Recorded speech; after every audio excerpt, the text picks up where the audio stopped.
I'm Dr. Bart Rademaker, and this is the Doctor's Guide podcast, raw and unfiltered. And if you've been struggling on the internet to try to figure out, what you need to do for whatever health challenge that you have, well, guess what? You've come to the right place. And why do I say that? Well, here's the truth. I've been a doctor for the last, was it almost 40 years? No, a little less than that, 30 years, but a plastic and reconstructive surgeon for the last 25. And for me, my passion has been to help people find an easy way to get access to all the types of health solutions that are going to serve them. But even I get very confused with the massive amount of information that's out there. And how do you even know that's right for you? Because a lot of that information can be, very complex, can also be very misleading for a lot of different reasons. But most importantly, even if it's the right product, or let me rephrase it, even if it's a great product, it might not be the right product for you. And that's the difference, right? And so whilst all these podcasts out there are just promoting all these products on a grand scale and are hyper promoting, their services or themselves, for some people that's great, but what about when it's not? And are you spending money in the wrong places and not getting the results, getting even more frustrated and potentially actually just giving up, which is the worst thing that can happen to you? So what we do here is different. We're just sharing with you a process by which you can make better decisions for yourself by just simply witnessing through role play how people are navigating their own problems. Now, you might get triggered by this. You might think this is silly or might even get uncomfortable. But if you're feeling any of those things, that means that there's some work for you to look at right now. So my hope is that you will leave with some sort of micro distinction or major distinction and action step that you can take towards optimizing your health, because you do deserve that. The right information is out there, the right people are out there, and that's the purpose of this podcast, to introduce to you that there is a resolution, there is a hope and clarity at the end of that. So for today, with my amazing guests, after they briefly introduce themselves, we'll do about a 6 or 8 minute role play where one person, or in this case, a couple, will be presenting with a problem and receive some guidance from Dr. Starke. And then after that, we'll just unpack that to help you get the insights that you need so you can start making the right decisions for yourself. So love to introduce Alan and Angie. Briefly introduce yourself. We'll then go to Dr. Cindy Starke, a frequent flyer, and then we'll start the whole role play. Thanks so much for having us, Dr. Rademaker. We're Angie and Alan Thomas, and we live here on Amelia Island, Florida, just north of Jacksonville. And we work with men and women in our program, Rethink Dieting, where we rescue folks out of weight that struggle with obesity and overweight. And we've been doing that, and that came out of our own personal journey where we dropped 192 pounds in 260 days back in 2017.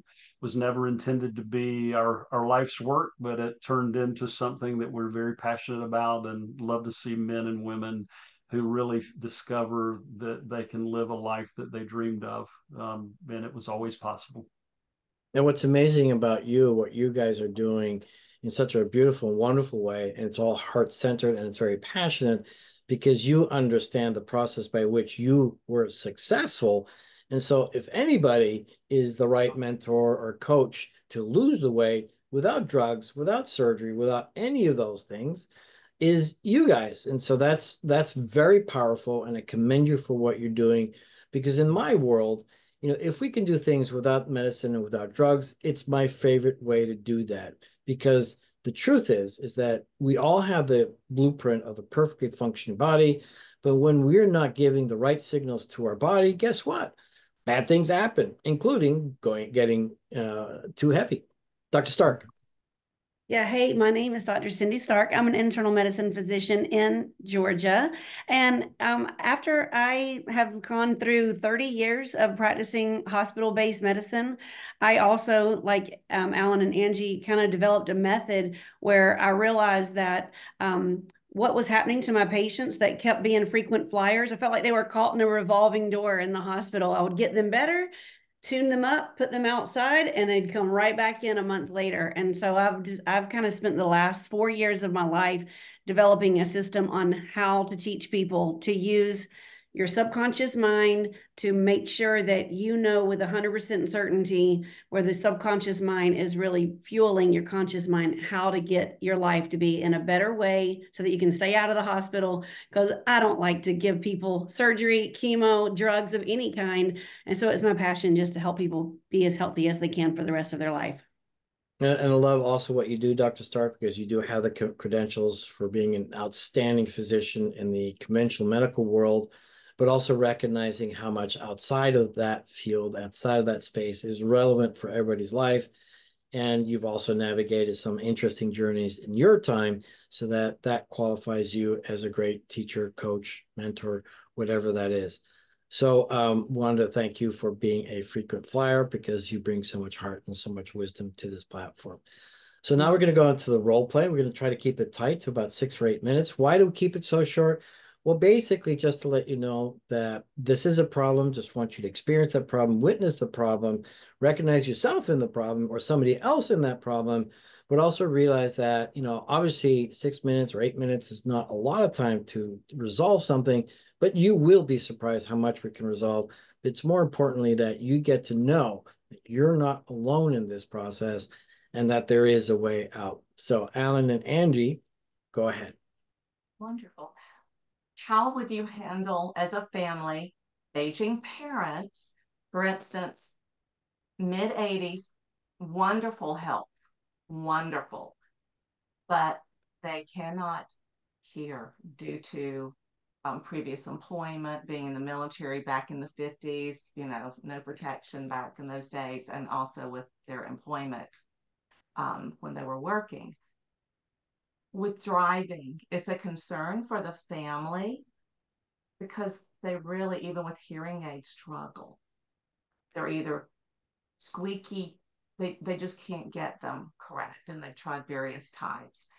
They're just really in desperate, their hearing is just shot, let's say. So how would you handle that? Yeah, if they're standing, if the parent is standing in front of us, they lip read and all. But we're in a quandary of kind of the crossroads where, again, fantastic health, fantastic mental capacity, but where do you draw the line, and how do you reel them in from the independence they've been accustomed to experiencing?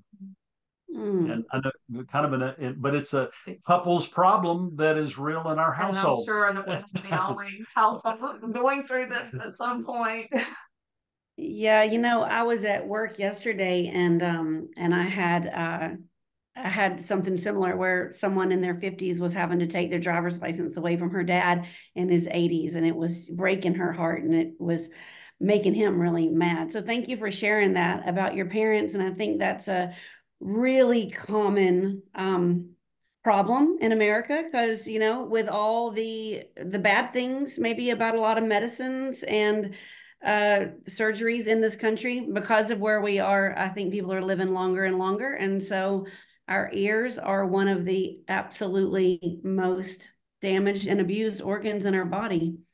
And you're right, when they had when your parents were employed, they didn't even have, OSHA. I don't know if OSHA's the one who there's guidelines now, but back then there were none. And then they were around a lot of gunshots and then concerts now. I mean, it really is a bad problem. And I would recommend that they go get formal hearing tested. I'm sure they have already since they have hearing aids. And I don't do that myself as an internal medicine physician, but I have an excellent audiologist practice that's with the ears, nose, and throat surgeon in my city. And they would probably have a very specialized test that they can put your parents through and determine at what point it's not safe for them to be out on the road anymore. Because it's just like, you can't go and be on a bike with your headphones on. You have to be able to hear. So if they can't hear people honking, or they can't hear, things on, whether it's people even in the car, because I see what you're saying is if you're facing each other and they can read lips, that's one thing. But facing this way, they can't even hear what you're saying to them. So, and what's challenging too is we put that question to the local physician and gave clear bill of health. Yeah, drive anywhere you want. And so we're at a quandary where we're concerned about it, but we're being kind of overruled by and I know you're not trying to overrule a doctor, but I love the idea of going to an audiologist and get them specific. I guess Well, I believe he's had that test but again, at the hearing location, and they just said it's really terrible, and no restrictions. So that's been maybe a year. I probably will just reach out again and say, can we redo this? Right. And really with the outcome of finding out, I think that's probably the biggest question. The audiologist, and if I'm hearing you right, Dr. Cindy, you'd say go to the audiologist with the outcome of saying, is it safe for this individual to drive? Not beat around the bush with it, because that's the local internist said, yeah, everything's good, but we're like, somewhere the line's got to be drawn, and it's in that key time is coming probably sooner rather than later. And I asked the question. I did not allow them to ask the question. I formed it and asked as the concerned adult child. Yeah, I was going to say, you need a patient advocate, because your mom and dad aren't going to say this is a problem. You have to go, because it's actually a question of yours. They're probably thinking they're fine. I have a 91-year-old, it's my mom's boyfriend, and he doesn't think anything is wrong with his hearing, and he can't hear anything. So he's never going to say it's a problem. So yeah, I think another great point is to always bring a patient advocate and always take a notebook with you to write down things that the doctor is saying, because you don't remember everything that the doctor is saying, because you're almost in a state of, for lack of a better word, fight or flight, and you're just trying to gather all the information. Don't record the doctor against their wishes, because that always makes me very upset. So patient advocate. We got 1 minute left, guys. 1 minute left. Explain what you mean by patient advocate, so I understand, because that's a new thought for. Yeah, I just mean don't let your parents go to the doctor alone. Go with them, because I have to go to my mom. Okay. But the problem is that my dad wants to continue driving, and honestly, it's nice for us that he can't drive short distances. But we don't. Yeah. But the thing is, he wants to probably go back to where we're from. It's and we want that. Now, I'm not recording, but I use Evernote in my phone for all my notes. That's good. That way I have files for. Yeah, I do the same thing. Well, this is a very interesting problem, and I have a very fun solution. But first of all, I'd like to ask Alan and Angie, what was that for you? Well, it just confirmed that what we've done is correct, because I go to the appointments. I've gone with them to the audiologist. We've had tests. We'll be tested again. But it's been about a year. But I can't imagine it's really worse. But having them actually maybe say, I think you're at a point that definitely no long distances, and maybe not even at all. That'll be a good question to ask the audiologist. And Dr. Starke?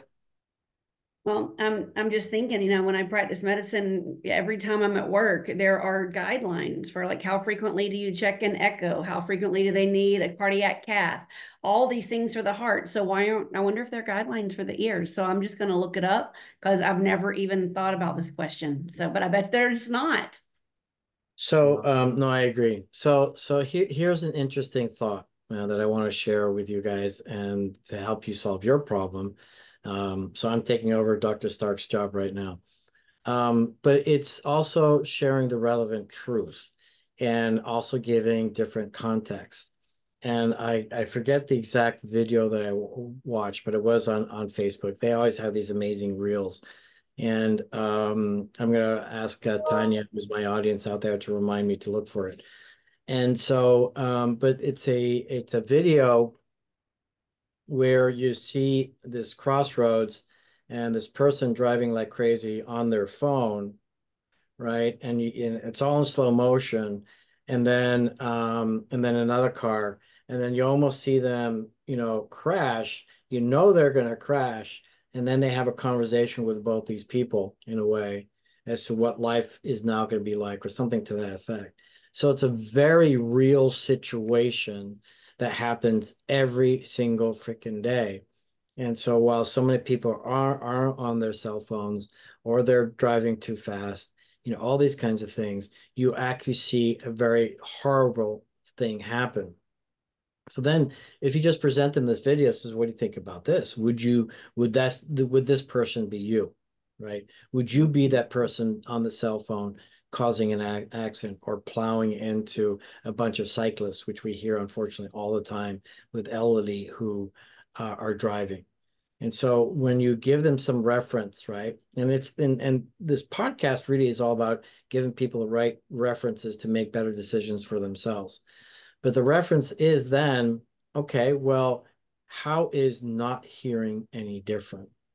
And full transparency, yesterday I was out there, very desperate. I've got these three beautiful cats called Maine Coon cats. And one of my favorites, well, they're all my favorites, but my warrior cat, which would go by archetypes, ran out into the street and we couldn't find it. So I jumped in the car and then we found the cat. And then just very nonchalantly, I'm just backing up on the middle of the road. It's a, not a very busy road. And suddenly I hear this beep beep behind me. It's like, oh, and I didn't realize that the new car just whipped around the corner and suddenly was behind me, and I was about to back up into that car. Fortunately for me, I heard them, right? And so could they kill somebody if they didn't hear somebody? And that's the message that you need to give to them, that they Because will driving now be, slow is the I'm sorry, answer. what? I feel like driving slow, as long as they're driving in the No, speed limit no, or no, less, Oh, they no, we no, know, we know it's not. no. We understand, and even grandchildren have tried at no, but what Christmas. I'm saying is you got to get them connected emotionally, right? To a very specific event that's not about hearing. And you ask them, would this be you? Would you be doing that? And they will be saying no, right? And then the question is, how different is not hearing, right? So you have to relate them to something that they already can emotionally connect with. And now you tell them you will kill somebody because they will, even if it's not themselves. Anyhow, Whew. let's continue to unpack this a little more. Dr. Stark, what would you like to add? I really like what you told them, because mine were just kind of like nuts and bolts, objective data, get the test, see if they qualify, all this. But yours is, You got to connect them with mine the is stuff. emotion. Yeah, you are actually talking to the patient and are helping them talk to their mom and dad in a way that makes them realize what they're doing by driving compromised in the hearing department.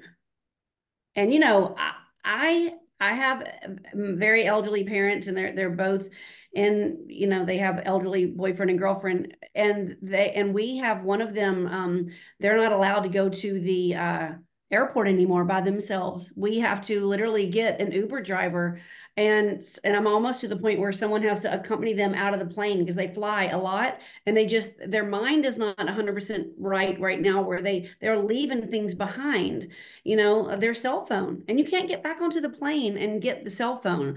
So someone's having to accompany them and make sure they have all their ducks in a row. So I just think that, again, with the aging population, we're going to need to have some assistance for this population, this subset. But more specific, I think what's relevant is you got to connect them emotionally on the one hand, but also their identity, right? And so they have to assume a different identity of someone that either doesn't need to drive anymore, right? That they're not any less than if they're not driving, because I think that's sometimes the struggle as well.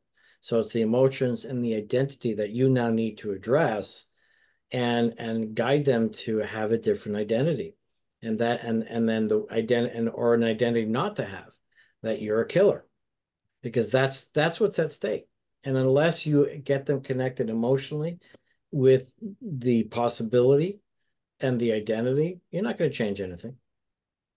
How does that resonate with you, Alan and Angie?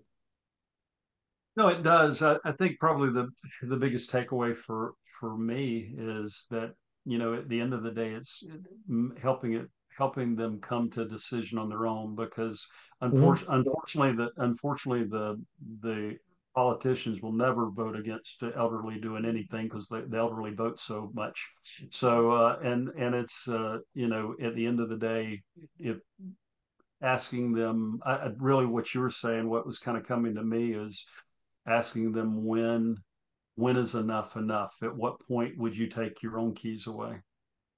And having them get connected with that, because they find a way to justify just about any way to keep that independence. That's like the last straw. So really connecting them, like you said, Dr. Rademaker, you know, connecting them to the emotional side of it. Then, but Emotion I do like and identity.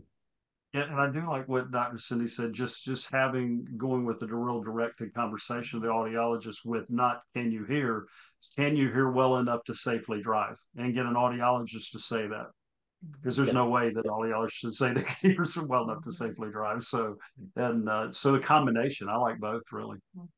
Yeah, no, I think that's very, very powerful, for sure, what Dr. Stark was sharing. You know, get the data, you know, and again, I think you're right, Alan. You know, the doctor is not going to say, "Oh yeah, it's safe to drive to drive." But here's the truth: it's not about the politicians. You know, it's not about anybody else making these decisions. You know, we're family. We got to take care of our own. We got to work together. And because the last thing that you want is, you know, somebody, you know, causing trouble, because then they're going to have a miserable life afterwards if they've caused the death or harm to other people. And when we could have, you know, stopped that. It's a challenge for sure, because it's also super inconvenient, right? If you're going to have to drive them everywhere. But we have choices nowadays. Oh, And we would mind driving. That's no problem. The driving's no problem for us, but that would love to be able to do that for. oh, great. Anything else you want to share? I think it's the identity that he has as the caregiver, because Mhm. my mother quit driving due to medical medications that she was on, and the complications from that. Um, we asked, and she gave up her driving rights, if you will. So he he was the caregiver in more ways than just being the driver, if you will, Right. up until her passing. I would say for at least for 15 years, he was the chauffeur and everything else for mom. So he has a real need to help, like Mhm. here at It's his home. identity. It's his identity, you know, at almost 88 years old. He has actually won an award for rescuing a woman from being raped. Literally, he rescued a woman from being raped by a convicted rapist and won a governor's award for that when he was younger. He's always been a rescuer, so he still sees himself that way. He was a Well, fireman, yeah. So that's one reason the hearing is like it is. He was a so give him other ways to rescue people, there you go. right? And not, which doesn't involve driving. There you go. All right, so we're going to wrap it up. Dr. Stark, how do people get a hold of you, and final comments? Yeah, well, I just want to thank you again for having me on this show, and for Alan and Angie posing a problem with the really the fastest growing group of subpopulation in this country. You know, so many of my patients are in their 90s, and I have the softest place in my heart for them, and I do want them to still feel that dignity and that respect and have their identity. So anyway, thanks again for bringing light onto a very important subject. But I am on the internet. I have a new fancy website, drscindystark.com.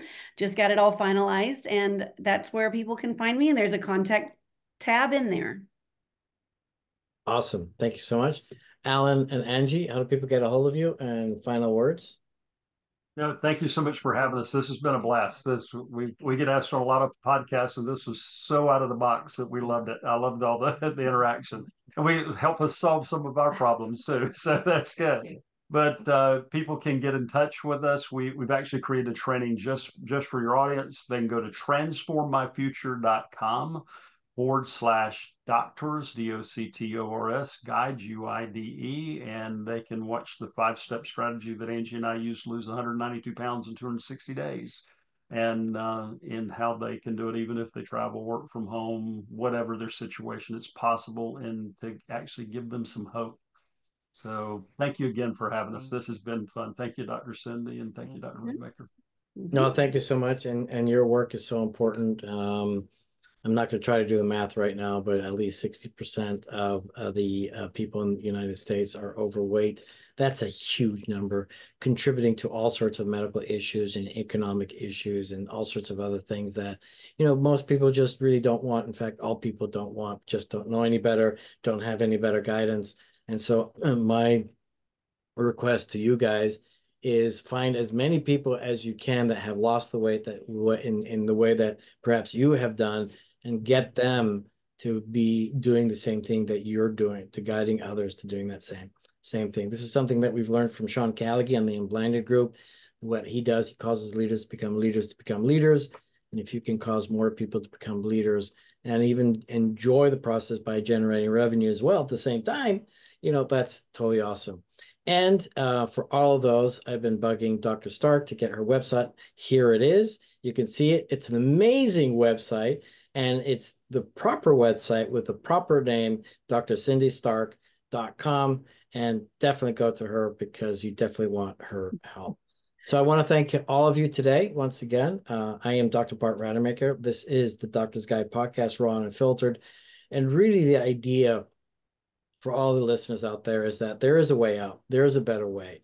And with all the things that we're working here on the Doctor's Guide, and also the things that I'm doing with my other projects and plans to really make it super easy for people to get access to all these types of health solutions and people, and also to help all those amazing people like Dr. Cindy Stark, as well as Alan and Angie, to get out there, to get the visibility so that you know what your steps need to be, is what this podcast is all about. And that's also my mission, to democratize and unify the healthcare model for all of us, which involves partly conventional medicine, partly drugs, partly surgery, but as much as we can with precision natural medicine as possible, which is the better path, because our body does have all the resources and the ability to restore itself.